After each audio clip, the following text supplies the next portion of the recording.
Gobekli Tepe. It's one of the most famous archaeological sites in the world. The name itself conjuring up controversy and wonder in equal measure. Thousands upon thousands of years older than the likes of Stonehenge or the pyramids of Giza, dating to as early as 10,000 BC. This may well be one of the oldest religious complexes in the world. Built during a time when practically all humans still lived a hunter-gatherer existence. For credible scholars, it's been called the birthplace of civilization. The very landscape where our hunter-gatherer forebears came together to settle down to an agricultural life, thus beginning the long road to the world we know today.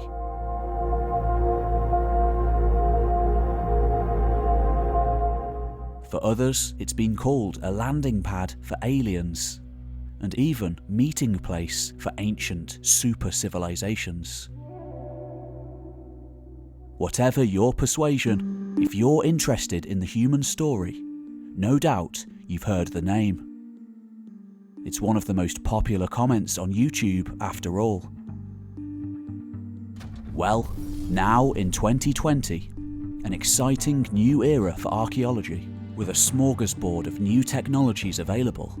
A team of scientists are reassessing the 12,000-year-old stone structures here at this most ancient of temples.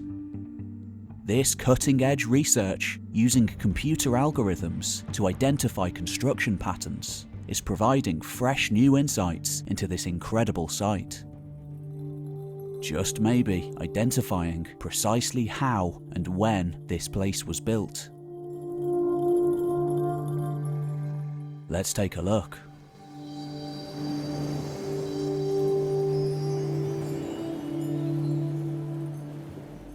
In 1983, a local farmer in southeastern Turkey found a mysterious stone jutting out of the dry Anatolian earth.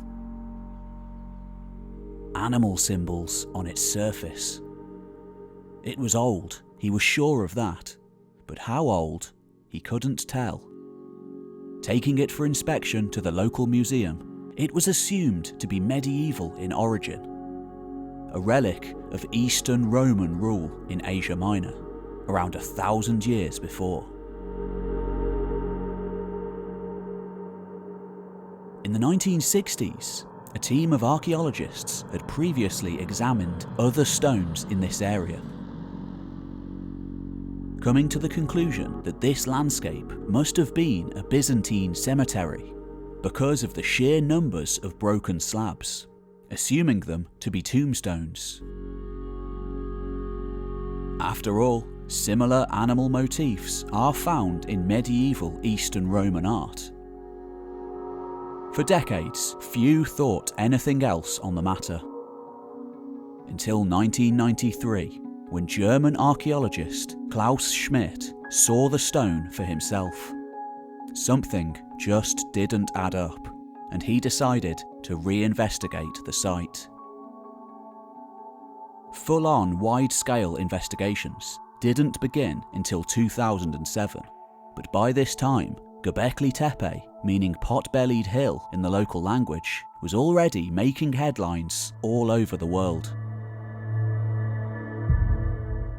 For carbon-14 dating carried out at the site dated it not to the Middle Ages, but an astonishing 11,000 years before.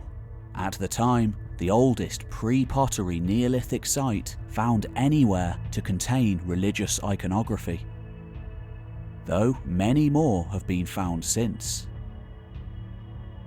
Due to the sheer brevity of what was found here, Gobekli Tepe has been mired in controversy ever since its discovery, challenging the widely held presumption that religion followed on from agriculture and urbanized living, these in themselves being the catalyst for the rise of civilization, and not the other way round. The people living here weren't farmers, not as we would recognise them anyway. Here, they still hunted wild game and collected wild grasses. They were on the road to settled agricultural life, enjoying the benefits of animal husbandry, but they weren't there yet. Though they were able to construct these impressive T-shaped pillars, meaning monumental architecture predated agriculture. Sadly, Klaus Schmidt died in 2014 from a heart attack. Though, of course, investigations continue. Only a relatively small area of the site has yet been excavated, but more is being looked at all the time. Decades have passed since the initial discovery of Gobekli Tepe, and more is known now than ever before. Yet, with more knowledge comes more questions. Though only around 10% of the site has been excavated so far, we can say a few things with a certain degree of certainty.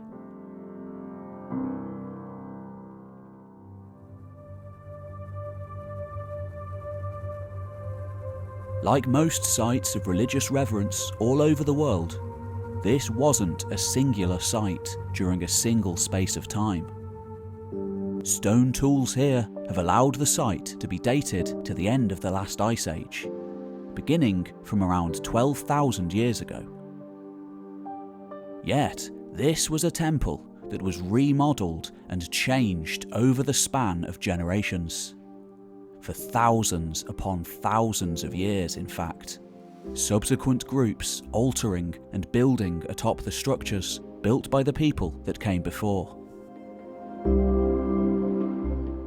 Before the near-constant technological change of the present, things moved slowly back then, at a glacial pace.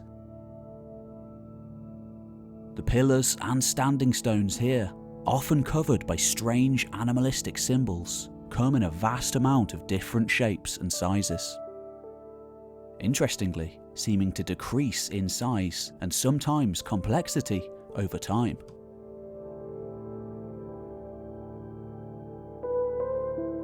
So far, no traces of permanent settlement have been found, leading experts to suggest that people didn't live here all year round, instead coming in for pilgrimages of sorts at certain times of the year. This makes sense. After all, the site sits on the ridge of a mountain, a considerable distance away from fresh water. It's not a good site for a settlement. Maybe even situated in mutual ground between clans and groups, living in nearby settlements dating to the same period, which have been found.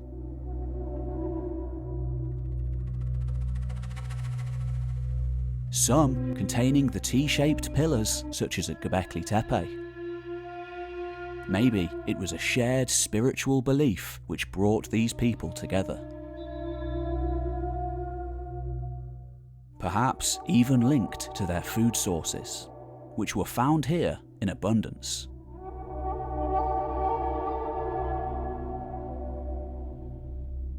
Finally, wild species of grasses and grains have been found, both here and in surrounding villages, along with wild animals, gazelle, auroch, and goat. No domesticated animals have been found here, though a few that would eventually tread that path.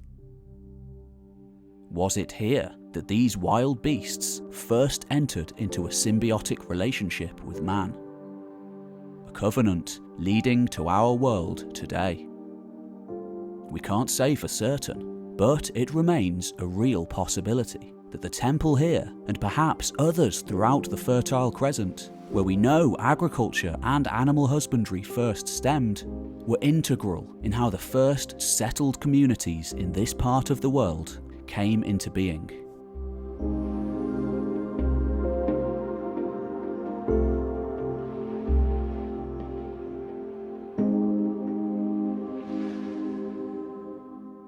Now, in 2020, researchers at Tel Aviv University have just finished the initial stages of a new exploration of the site. Using cutting-edge computational algorithms based on standard deviation mapping to produce a detailed analysis of the architecture and geometrical layout of the site. Specifically, the three most prominent stone circles, the largest of which being 30 meters in diameter. These complex anthropomorphic limestone pillars, thought by some to represent deities, have long been considered highly unusual for a society thought to be mostly hunter-gatherer in lifestyle.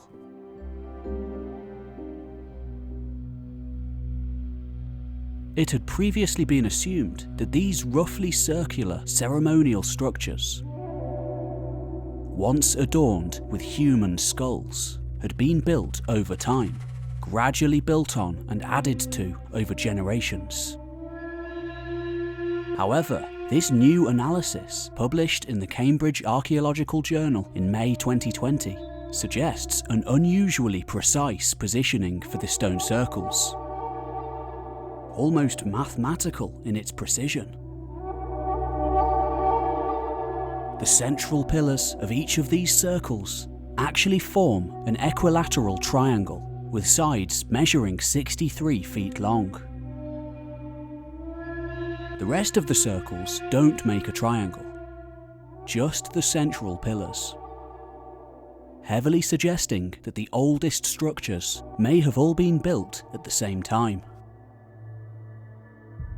The labour of hundreds of people, perhaps working for a centralised authority. It's even been suggested the beginnings of a hierarchical state.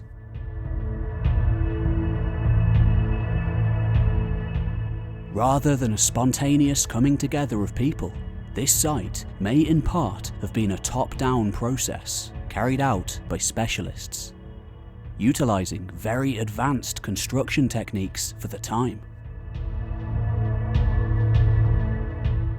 Perhaps also having something to do with the transition from circular to rectangular houses, which we know also happened during the early Neolithic. The existence of decapitated heads on display here. Perhaps revered ancestors or enemies defeated in battle.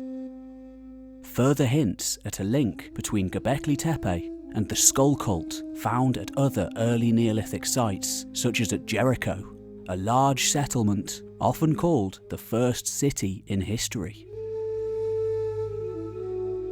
If you're interested in learning more, you can watch my full-length documentary on Jericho here. And don't forget to subscribe. Though architectural planning during this period and its cultural ramifications have not been studied extensively, it was generally previously thought that architectural planning methods such as geometry and floor planning came about much later than the time Gobekli Tepe was first built.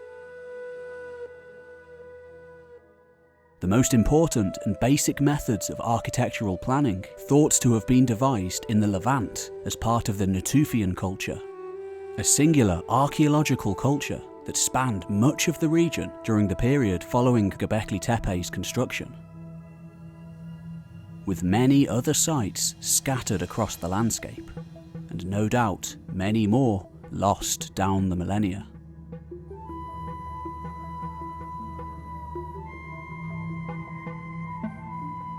This new research suggests that the methods of architectural planning, abstract design rules, and organisational patterns were already in use during this formative period, well over 10,500 years ago, when hunter-gatherers first turned into food-producing farmers. This research may open up the way for fresh interpretations of this site and others. The researchers plan to use the same method to investigate other archaeological sites throughout the Levant.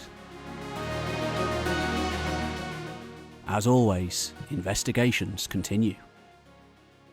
Watch this space.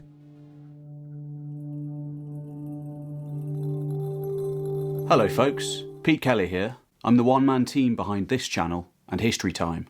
In a different world, I'd be gearing up right now to go and visit Gobekli Tepe to make a full-length documentary on the place. Unfortunately, for obvious reasons, this won't be happening for some time, nor any other trips for that matter. This doesn't mean less videos. If anything, it means more. But obviously I won't be able to incorporate on-site footage. I hope you're enjoying the videos I'm putting out anyway, on here and on History Time. There's some really epic stuff on the way.